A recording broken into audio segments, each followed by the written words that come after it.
फरमाती हैं, एक दिन मैं देखा कि हुजूर मेरे हुजरा में नहीं हैं, तो मैं हुजूर को तलाश करने निकली। जन्नतुल बकी में आसमान की तरफ। अस्सलामु अलैकुम वरहमतुल्लाहि वबरकातुहू। प्यारे दोस्तों, उम्मीद करता हूँ कि आप सब खैर व आफियत से होंगे, ठीक होंगे।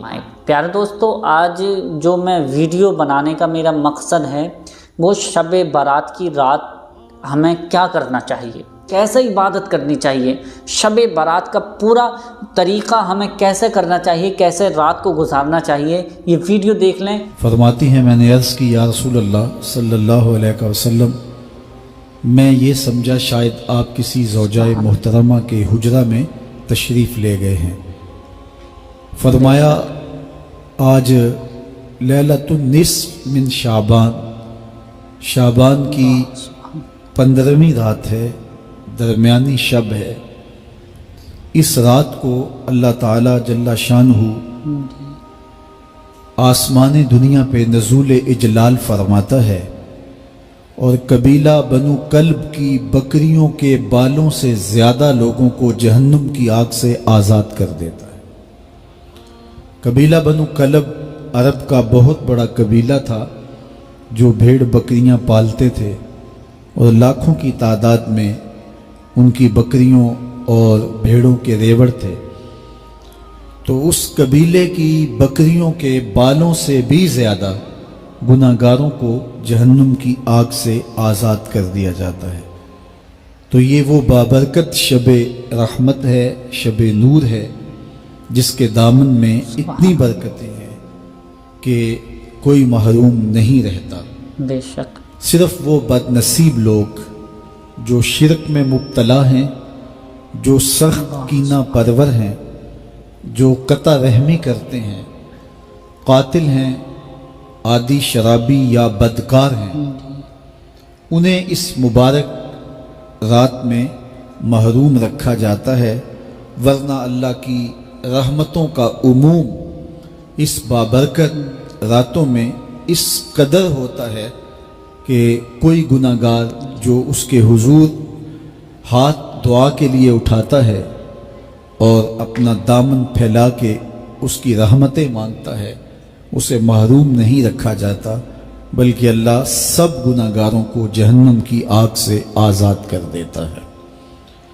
एक रिवायत में आता है कि अल्लाह लैलतुन निस्फ़ मिन शाबान की 15वीं रात को आसमान दुनिया पे अपनी रहमतों से जलवागर होता है और फरमाता है कोई रिज़्क़ मांगने वाला, मैं उसकी झोलियां भर दूं, है कोई मग़फ़रत तलब करने वाला, मैं उसके गुनाह माफ़ कर दूं, है कोई मुझसे आफ़ियत मांगने वाला, मैं उसको आफ़ियतों से नवाज दूं, है कोई फ़लाँ चीज़ मांगने वाला, है कोई फ़लाँ चीज़ मांगने वाला। उसकी रहमतें आवाज़ देती हैं और ये आवाज़ गुरूब आफताब से लेकर के तुलुए फजर तक मुसलसल बंदों को दी जाती है और बंदे उसके हुजूर अगर दस्ते तलब दाराज करें, अपनी झोली फैलाएं, तो अल्लाह ताला उनको उनके मांगने से भी ज़्यादा अता फरमाता है। इस उम्मत को अल्लाह ताला ने इस तरह की रातें दे करके मग़फ़रत, बख्शिश, गुफ़रान और रहमतों की फरावानी नसीब की है। मेरे हुजूर ने इरशाद फरमाया, एक शख्स सुबह से लेके ज़ोहर तक मजदूरी करता है, उसको एक कीरात मिलता है।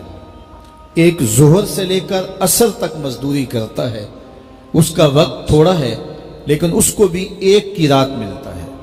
और तीसरा शख्स असर से लेकर मगरिब तक मजदूरी करता है, उसको 2 कीरात मिलते हैं, जबकि उसका वक्त दोनों से कम है। फरमाया, पहली मिसाल यहूद की है, दूसरी मिसाल नसारा की है और तीसरी मिसाल मेरी उम्मत की है कि इसको थोड़े अमल पर ज़्यादा सवाब दिया जाता है। तो यहूद और नसारा ने इस पे बुरा मनाया तो हुजूर अलैहिस्सलाम ने फरमाया कि अल्लाह ने उनके अजर में तो कमी नहीं की, लेकिन मुसलमानों को ज़्यादा अजर दे दिया, तो ये उसकी करम नवाजी है। तो ये थोड़े वक्त की इबादतें और चंद रातों کی بیداری اور مخصوص اوقات میں اللہ کے حضور عبادت و ریاضت ایک گناہگار کو کہاں سے کہاں تک پہنچا دیتی ہے، اس کے گناہوں کی معافی کا ذریعہ بھی بنتی ہے اور درجات کی بلندی کا سبب بھی۔ دیکھیے لیلۃ القدر ایک رات 1000 مہینے کی عبادتوں سے بہتر قرار پاتی ہے۔ اسی طرح دیگر مواقع ہیں کہ اللہ تعالیٰ اس امت کے لیے رکھے ہیں، رحمت رب بہانہ می طلب، اور یوں بھی پڑھا گیا رحمت رب بہانہ می طلب۔ اس کی رحمتیں قیمت نہیں مانگتی اور اس کی رحمتیں بہانہ تلاش کرتی ہیں، تو وہ اپنے بندوں کو بخشنے پہ آمادہ ہے اگر وہ اپنا دامن طلب پھیلائیں۔ قرآن مجید میں ایک مقام دیکھیے کتنا دل آویز ہے، فرمایا ما یفعل اللہ بعذابکم، اللہ تمہیں عذاب دے کے کیا کرے گا؟ اس کی یہ چاہت نہیں ہے کہ تمہیں عذاب میں مبتلا کرے، اس کی چاہت یہ ہے کہ تم اس کی چوکھٹ پہ آؤ، جھولی پھیلاؤ، اس سے خیرات اور رحمت مانگو، اور وہ تمہارے ماضی کے سارے گناہ معاف کر کے، ساری غلطیاں معاف کر کے تمہیں اپنی رحمتوں سے مالا مال فرما دے۔ تو وہ بندوں کو بخشنے پہ، بندوں کی مغفرت کرنے پہ آمادہ ہے اور اس کی رحمتیں بہانے تلاش کرتی ہیں۔ اللہ اکبر۔ اور دوسری جانب اس کے بندے، اس کے مملوک، اس کی مخلوق، اور مخلوق کی گناہگار اور نیکوکار اس کی رحمتوں کے طالب ہوتے ہیں، بلکہ وہ گناہ کرنے کے بعد جب معافی مانگتے ہیں تو اللہ کو یہ معافی بہت پسند ہے۔ معافی مانگنا، اس کے حضور اپنے دامن کو پھیلانا، وہ اس کو بہت زیادہ محبوب ہے۔ انسان کی فطرت کے اندر گناہ رکھا گیا ہے، آگ، ہوا، مٹی، ویڈیو آپ نے دیکھ لی ہے، یہ ان چار امید چیزوں کرتا کا ہوں کہ مرکب آپ ہے۔ ان باتوں پر اس عمل کے ضرور کریں گے اور اس سے زیادہ شیئر کر دیں عناصر ہیں، تاکہ اس میں شب کبھی بارات اعتدال آنے سے قائم پہلے نہیں رہتا اور اس سے ہر گناہ مسلمان سرزد ہو تک یہ جاتا ہے۔ ویڈیو پہنچ جائے اور گناہ آپ کرنے بھی کے بعد ثواب کے بندے کا مستحق اس گناہ بنتے پہ رہیں، اصرار یعنی کرنا، آپ اڑ ثواب جانا، کی ضد نیت سے کرنا، کسی توبہ کو نہ شیئر کرنا، کریں گے اللہ کہ کو یہ کوئی پسند بھی نہیں۔ اس پر لیکن ان اگر باتوں اس پر سے عمل گناہ کر لے سرزد تو ہو اس جائے کا ثواب آپ کو بھی تو پھر ملتا وہ رہے توبہ گا۔ کر لے تو پیارے تو دوستو، اللہ کو ابھی یہ تک بہت ہمارے زیادہ چینل کو پسند۔ سبسکرائب نہیں کیا ہے جو تو اس سے ہو مہربانی کر سکے کے ہمارے نیکی چینل کو وہ اللہ کے ضرور حضور پیش سبسکرائب کر کریں۔ لیجئے۔ ملتے ہیں لیکن اگلی نئی ویڈیو میں، تب اس تک کے کے لیے اندر اللہ جو حافظ۔ شر رکھی